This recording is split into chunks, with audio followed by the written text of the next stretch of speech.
all, good morning. In the previous class, we had studied the Fresnel biprism. What is the means the formation, production of two coherent sources, and in the determination of wavelength. And the next topic is that is the experimental arrangement for the determination of fringe width, capital D and small d. So here in the experimental arrangement, first is the narrow adjustable slit, that is the S biprism, and the micrometer eyepiece E are arranged in upright position on the bed of the optical bench. Means we have to draw the optical bench. So this is the one type of optical bench, and it has the here side scale. Okay. So on that experimental bench, so we have to first arrange, that means we have to arrange four apparatus. That is, first one is this is the narrow adjustable slit, that is the S. Okay, we have to arrange first. After that there is a point to adjust this is the narrow adjustable slit. Then after that there is a biprism, Fresnel biprism. We have to arrange here secondly. Okay, then after that the micrometer eyepiece are arranged in the last. So this is the micrometer eyepiece. So this is the micrometer eyepiece arranged at the 4th number position. Okay, so this is the optical bench.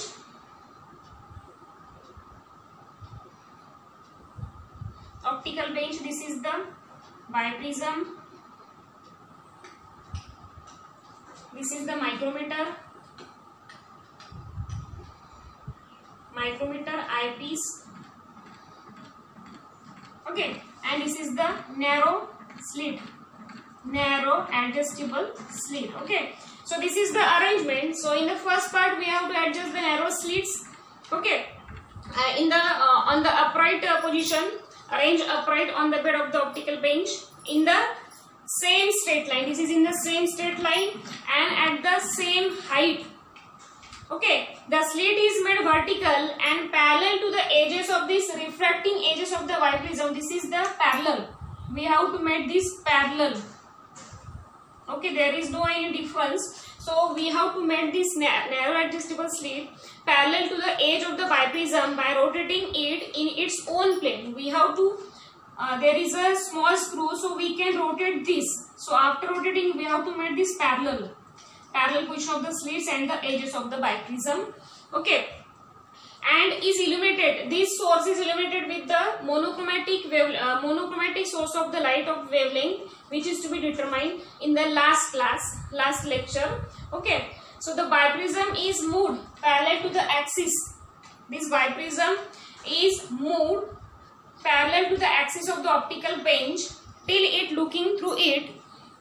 Okay, so we have to adjust. We can adjust this biprism also. Then next one, so that this biprism is adjusted so that we have two equally bright vertical sources A and B are seen. Okay, then the eyepiece. Last one is the eyepiece. The eyepiece is moved at the right angle to the length of the optical bench. Okay, this is the right angle. Then after that, till the overlapping region is brought into field of the view of micrometer eyepiece, the slit is made narrow. This slit, it must be narrow slit till the fringes appear in the focal plane F of the eyepiece. If the fringes are not clear, so after that, and there is a one convex lens. Here the position of convex lens. Means fourth one is the position of convex lens, which we use in the next position. We have to use this in the next position. This is the experimental arrangement firstly, but this convex lens we have to use in the last. Okay, so this is the convex lens. So this convex lens is used in the determination of beta, that is the fringe width. So that's there is no part of this optical bench, but we have to need this in the next part. So these are the experimental arrangement. Okay, we have to make this slit very slit and biprism very close to each other, so that we have to make this micrometer eyepiece, means this source, this 2-point source A and B, which we already derived in the last class. So this source may be seen in the micrometer eyepiece. So this is the experimental arrangement, and it should be very clear in the eyepiece. Okay, position of this slit, it may be clear in the eyepiece. Then next, first is the determination of fringe width.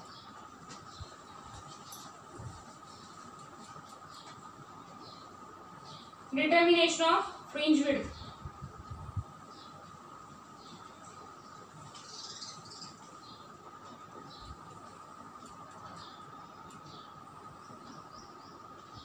Okay, how we can, if we this picture, means if we arrange these 4 in the same position and same straight line and the same height, we use the interference pattern of alternate dark and bright fringes, and we have to determine the fringe width, that is known as the beta.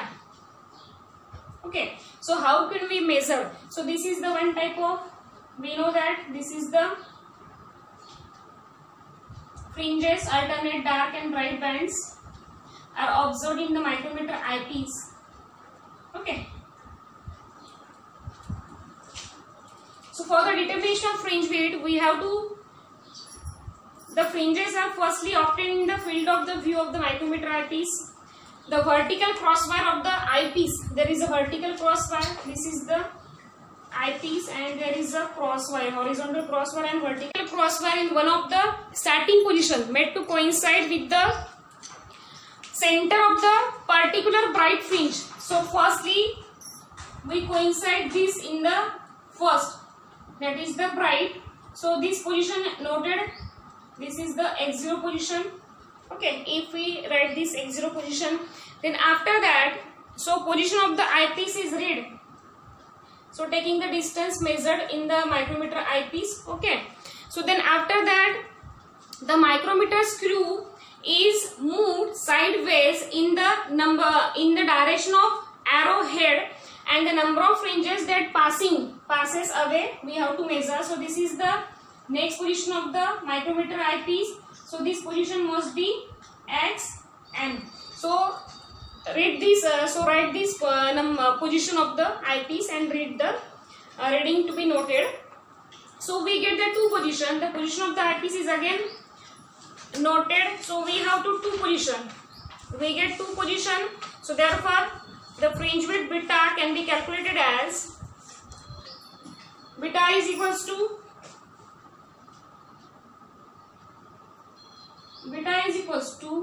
total distance traveled, total distance covered. Okay, total distance covered or total distance here moved divide by, here the total distance moved divide by number of fringes moved. Number of fringes moved. Okay, formula for the calculation of beta.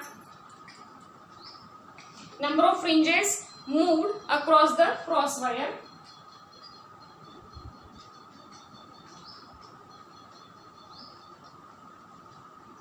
Okay, so this is the formula for the determination of fringe width. So the total distance moved is equals to x0 minus xn, x0 minus xn, or we write is xn minus x0, and if we are consider n number of fringes, then we write here n. So this is the formula we can determine the fringe width beta. Beta is equals to xn minus x0 divided by n. Okay, so this is the way which we determine the fringe width. The next one is the determination of capital D. So we know that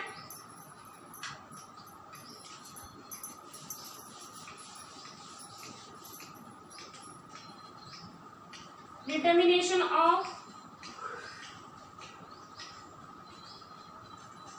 capital D. Firstly, we determine the fringe width beta, and secondly, we determine the capital D. We know that capital D is the distance between the slit and the eyepiece. This is the distance. This is the capital D distance. So for the determination of this D, we can directly count the scale. That means from here to distance, eyepiece distance, we can directly count by using the scale on this optical bench. Okay, but it is not correctable. This gives the uncorrected distance because there is a distance, this distance and eyepiece distance, which we cannot read carefully. So for that there is one method. Take the thread, and after that this point, source point and the eyepiece point, we measure the thread, and this thread can be measured by using the scale. So this gives the correct reading, that is the capital D. Or if there is any necessary, the correction to be applied in the found in the usual way. So we can apply this idea for the corrected reading, or we can count the capital D by using directly scale on the optical bench. Okay, so this is about the determination of capital D. So next topic is the determination of small d, so which we studied in the next class. Okay, so I hope you all understand this topic, that is the exponent arrangement, determination of fringe width beta and determination of capital D very easily. So this topic is very lengthy, so that's why we have to take fast. Okay, so in the next class we will see the determination of small d. Thank you.